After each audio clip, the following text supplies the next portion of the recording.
So the first question, a question that combines two different people's similar questions. What can parents do to make it easier for trans identified people to walk back their transition and commitments without their kids worrying that we'll say, we told you so? Well, there really isn't any fear that as long as you're not a terrible parent that would say, I told you so. You know, if your child is going through something like that and they want to come to you and say, I thought this, but I was wrong, or whatever. I mean, what mother or father in their right mind would turn around and go, I told you so? Like, just But the don't kids, behave in like that fairness, to your in children. fairness, the kids will fear that the parents will say it. I suppose that, well, you're not going to know unless the child comes to you, or you're not going to know with any level of certainty. So if they do come to you and say that to you, then obviously don't be a dick about it. But if you've just got a very strong hunch, and you want to talk to them about it, then just, don't put anything on them. Just say to them, is there anything you want to talk about? No matter what you say, I'll always love you. um Even if the kid comes out and says something ridiculous like I'm demisexual, just be like, okay, Billy, that's fine, we still love you. Like, don't disown your children just because they've picked up a ridiculous identity. I know. I Laura, think you put it's your hand up, and oh, then go, is it go on. who's after? First Laura and then Carol. Yeah, so I would say in terms of the parents kind of being supportive after the detransition, I would say that my point of view is always that the gender issues and the transition was just a coping mechanism for something else.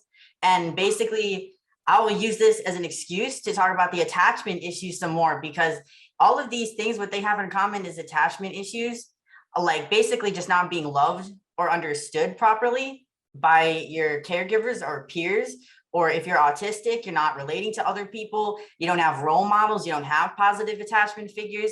And especially for parents and families. And so I'll say, like, I feel like a lot of, well, at least for me, then other people, like they didn't get that before the transition. So of course they would be concerned about how their parents would react after the detransition. So I would say, if you're a parent who maybe made some mistakes, or even if you didn't, but we all make mistakes and some worse than others. But if there was issues, a lot of the times the attachment in the relationship is affected by the transition and by the distancing that the child had from their parents, both natural during like normal development and puberty and becoming an adult, but also from whatever issue, mental health issues that they're going through.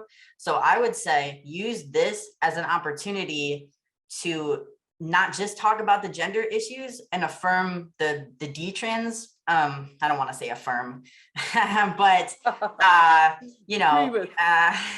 support the detransition. Use this as an opportunity to try and find a point of honesty and connection that you might not have had before.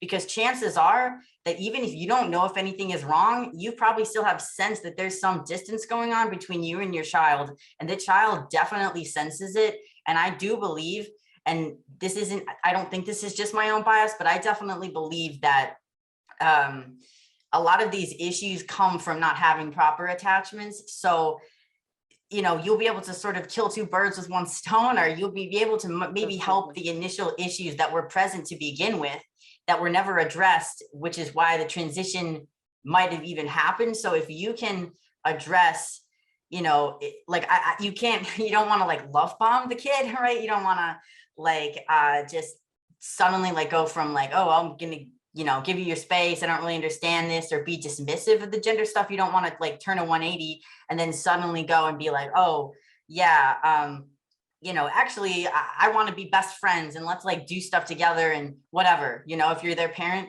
But give them space and let them know that you are interested in who they are now and who they've always been.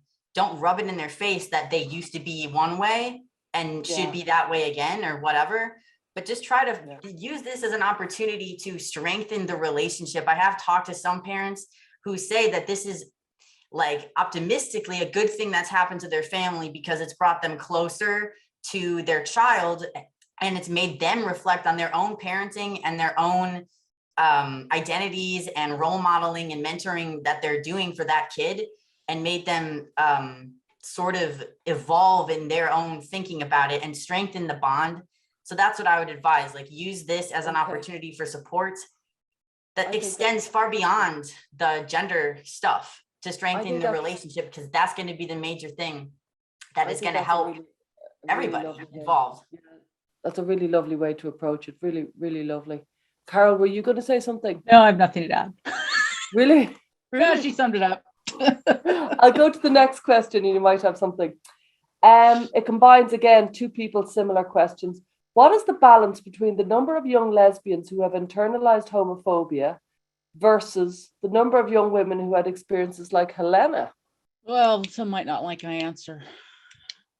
Go on, Anne. But I'm coming from a more radical feminist view on this. I think there are crossovers between all women and girls with this, because we're all growing up in a culture that belittles women and female in a lot of ways. You know, we aren't viewed as equal to men in so many ways. You know, all the way down to the little boy that wants to play with the girls' toys, and the parent, you know, I've seen mothers and fathers both do this. No, that's for girls. Why is that? Why is something that's for girls bad and gross? Why is throwing like a girl bad? Why is being a pussy bad? I mean, there's all these things that we grow up with as women that make us feel shitty. And I think we all cope with it in different ways. When it comes to the difference between, for example, it doesn't even need to be butch lesbians, actually, just like lesbian transitioners and heterosexual transitioners, the big difference really does seem to be who you're trying to appeal to. So if you're, for example, a biological female who's transitioning to male to appeal to women, you're going to try to put on, you know, what you think attracts women. But if you're a biological female who's attracted to women who transitions, that must have a different thing to it, no? Would it not? I think that all the transitions coming from the same place. And I guess we could argue that transition for most people is all coming from the same place. It's escaping something. You just have to figure, you have to get to what you're trying to escape. Yeah. And oftentimes what seems like for women, we're trying to escape something about there's something around our sex that society puts on us that we don't want. Yeah. Pursuit of pleasure, avoidance of pain could be the root of everything, really, couldn't it? There's a question for Robin about his 7-point list. Have you got that list to hand? And also you were going to talk a little bit about BIID. Yeah, I just think that having transition as the be-all end-all cure for dysphoria, which is something that is sort of an amalgamation of many different mental disorders that could be dealt with individually, is quite analogous to treating someone with body identity integrity disorder by willfully chopping off their limb, because you are rendering, if you go through with the surgery, it's really, it's not good. Let me just put it that way. So I don't see the difference in logic. I mean, you could easily look at a BIID case and think, wow, that's ridiculous, that's messed up, why would anyone allow that to go ahead? And then you look at a trans person and think it's stunning and brave. I just don't understand the difference. And that was a big wake-up call for me in my detransition. Am I right in thinking you saw something online? And I just saw like a reality TV documentary about some woman who blinded herself, and I just thought how horrible that is, and how she was affirmed in her insane delusions, and I was affirmed in my delusions that I could become the opposite sex, and that was the right pathway for me. Right, okay. Another question, I don't know who wants to take this. How can some of the guests address, and I must go back to you, Robin, and ask about the 7-point, but I've gone on to this and then we'll go back to that. How can some of the guests address what might have been a better outlet for them in school, other than having teachers and all support staff forced into affirming this? I'm a teacher and this is rampant. So I work in education. I'm getting my certification right now. So, and I'm in a state where it's currently illegal for teachers to do anything but affirm. So we're required by law to use a student's preferred pronouns. Luckily, we're not in a state where we're required to conceal that from parents, but that's also something that's going on in the United States. I'm pretty sure Washington and New York have laws to that effect. Honestly, really don't know. There's no easy answer with that. On one level, it's not our business as teachers. It's not, we shouldn't be getting involved in their lives in that way, acting as therapists. There's a lot, that's part of the reason why they're mandating that kind of thing in the first place, is because of changes in education, and now teachers are expected not to be educators so much, but more so like emotional management for troubled kids. And that's one of the reasons why they're able to push that kind of thing. But and you know, my argument for that is kind of like, we shouldn't have to it shouldn't really be the teacher's business to try to talk to them about something that personal. It Right. shouldn't be in schools. This is It shouldn't be in school. ridiculous. Yeah, it shouldn't be in schools. It shouldn't be in schools. But that's, but the It's thing kind is, of it's going off their lane, because you could say that they should be teaching English or geography or maths, and really it's not for any teacher to kind of, is this what you're saying, to impose their views on gender or things like that? Is that where you're going? I'm saying, like, if you come across a trans identified kid as a member of school staff, I'm saying, like, there's not very much you can do, and moreover, I'm not sure that there's very much you should do other than sort of make other people aware of the situation, right? I wouldn't just start talking to them as if like you're their best friend or something, because that's problems, right? That causes problems, that can get you in trouble, that can get you, you know, people will be like, well, why are you like singling out this one kid, why are you talking to them privately, that kind of thing. It's tricky. I don't have a good answer for that. And I'm someone that's in the system, and I've been talking to teachers. I would talk to other teachers. I think that's what I would do. So yesterday I went to a bar with a bunch of my colleagues, and specifically we did not invite one teacher in particular that is like a 45-year-old non-binary woman with two non-binary kids. I don't know why she didn't come, but I don't think she was invited. Um, and they asked me about, because they know I was trans, because I detransed at work.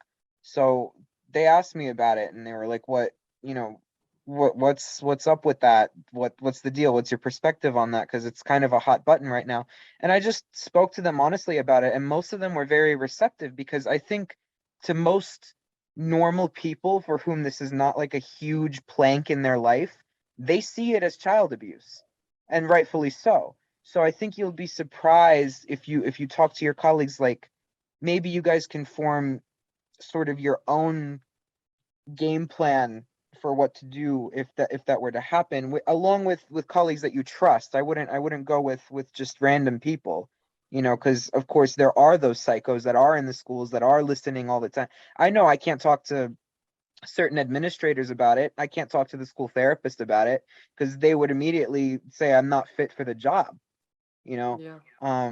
So yeah, it's tricky. I don't know how you would go about that other than to try to get involved in local politics, and try to get the law changed, Just so and try to make parents aware of it. Yeah, people, just so people know, Genspect have a school guidance, and we also have a guidance about social transition, and it's very careful to help teachers create a neutral space, which isn't kind of rejecting, and it isn't celebratory, so that it's kind of create, because the teacher's job is to educate in whatever they're trained in, and that's what's important. There's a really good question here, but I don't know if anybody can answer it. Are there any good resources for women that are currently still taking testosterone but are dealing with pelvic pain? And they've been given estrogen supplementation to retain fertility. They're taking birth control. No, there's not. Is there not? That very strongly depends on the pain they're experiencing. I experienced very, very severe pelvic and abdominal pain on testosterone, and exercise cured it for me. But without actually speaking to the person, you don't know for certain. So I would say get more active, get checked out by your doctor, make sure that everything's okay, because you shouldn't, It depends like how long after stopping testosterone it they're still depends on having so pain many too, things. because for some I've heard that it lasts a while, and it takes time for your body to get back. If you didn't have a hysterectomy, for example, it takes a while for everything to get back on track. Yeah. The best advice, and the thing is, we don't know. Doctors don't know either. So the No, best advice I would Carol, that's the funniest fucking thing, is that we know more than the fucking doctors do. I know. Like, Yeah. I experienced very severe abdominal cramps for about 14 months after ceasing testosterone. And I had that conversation with my GP, and he was like, I don't know what the hell you're talking about. Well, so that's what I was going to say. I said, when it comes to this, you need to self-advocate and educate yourself on the stuff. And you have to be willing to go to the doctor and say, no, you will listen to me, or you will send me somewhere else. It's hard, but you have to do But it. most people won't do that. Most people don't have. I know, that's why I said they not had even to do it. not even necessarily the confidence, but why should you have to? Why should you I have to know. go to your doctor? I and tell mean, it like, well, oh, you're wrong. Well, if it depends on the context. It depends where the person is and where they're at. But if they're in pain and they want to get help, they might have to batten the door down.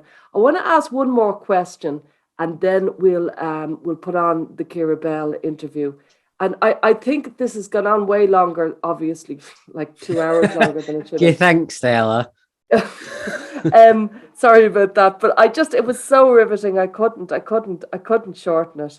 But I do think there'll be many more events. I've no doubt. There's been so many extraordinarily powerful speakers. The last question that I think I'd like to hear people say is, do you think the being in the trans, a couple of people have asked it, do you think being in the trans movement is like a cult, or is it cult-like? no, absolutely. As a cult. Yeah, is it? It is. It is. It absolutely is. That's It's- undeniable it's- as a cult. Okay, anybody else? Carol and Sinead Strong, yes. Yes, Laura, It is a Michelle, cult. Laura, Yeah. Limpida, Michelle. it's a body modification cult, essentially. Bingo. Look, that's not disparaging of all trans people, of course not.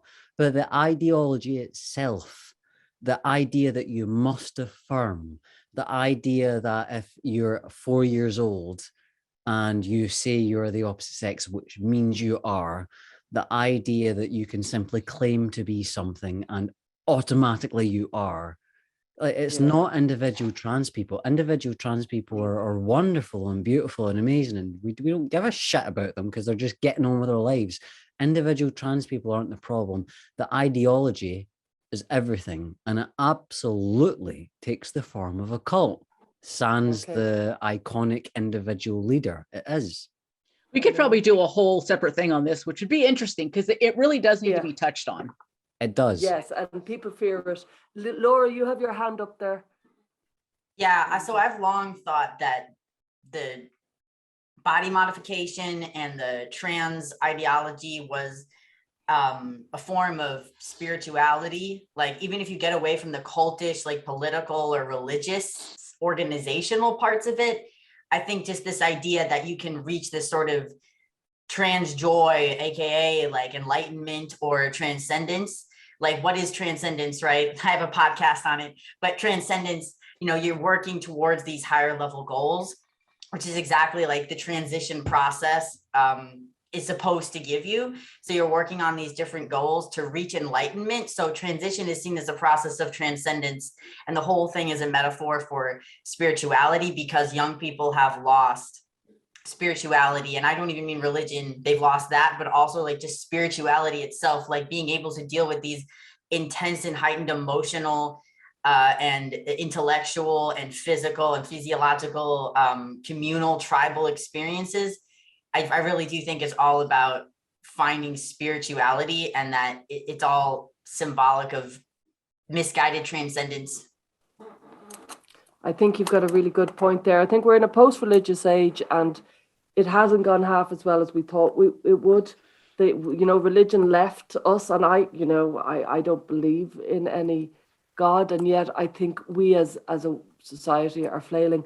Robin, could you please tell us that 7-point gender dysphoria? Okay. Yeah. Yeah, I think I got to like OCD. I actually really wanted to talk about OCD because the desire to transition is definitely a compulsion in the way that it manifests. I really wanted to tear the testosterone out of the body. I mean, you only need to look at, I hear a lot of accounts from parents of boys who are shaving their arms every single day. Like, you can't tell me that's not like obsessive compulsive sort of desire. And also, I hear a lot of detrans or women talk about their obsession with wanting to stand to pee, and they get like these attachments so that they can stand to pee. And I think that's sort of OCD adjacent as well. And then I would say it's less convenient. I always sit down, but whether I be trans identifying or not. I think there's a real argument for like trans ruminative OCD, that this is it's rumination, OCD, and they're fixated on trans. Some people get fixated on being a paedophile, and they're not a paedophile, but it's an OCD rumination, and it's a really distressing one.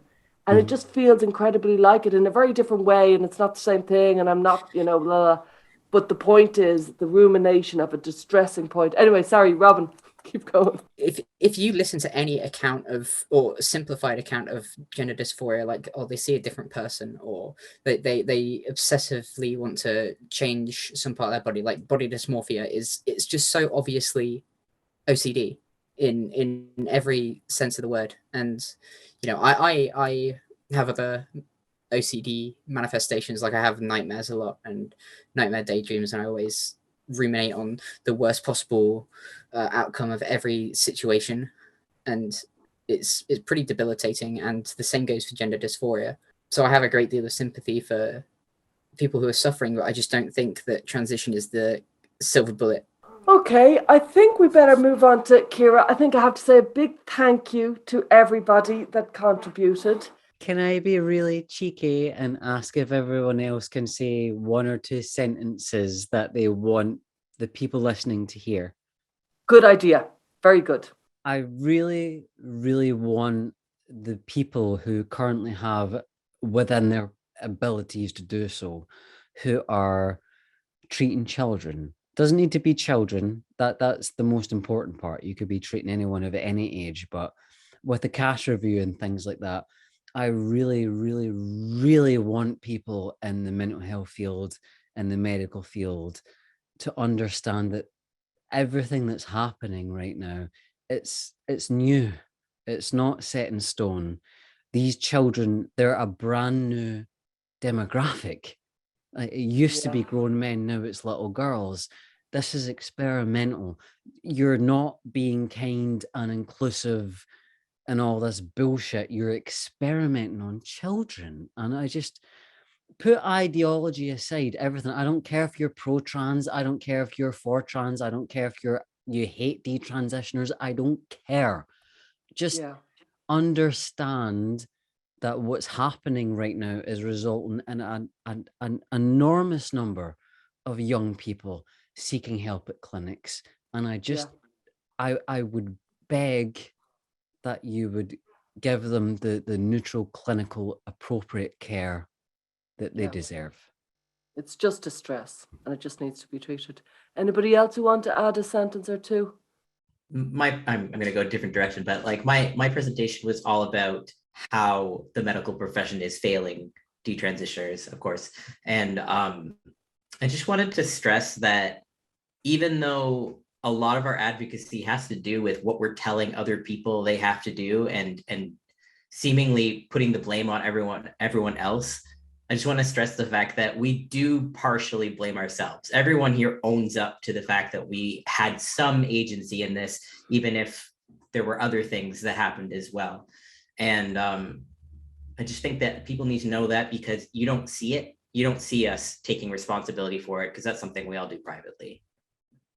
Because it gets censored. I don't know. Very complicated. It's You know, when you're in mental distress, I'm just as speaking as a therapist, Michelle, when all these people who come to me and they're in terrible distress, my job is to, like, on some level, if I'm any good at it, is to kind of minimize the hurt.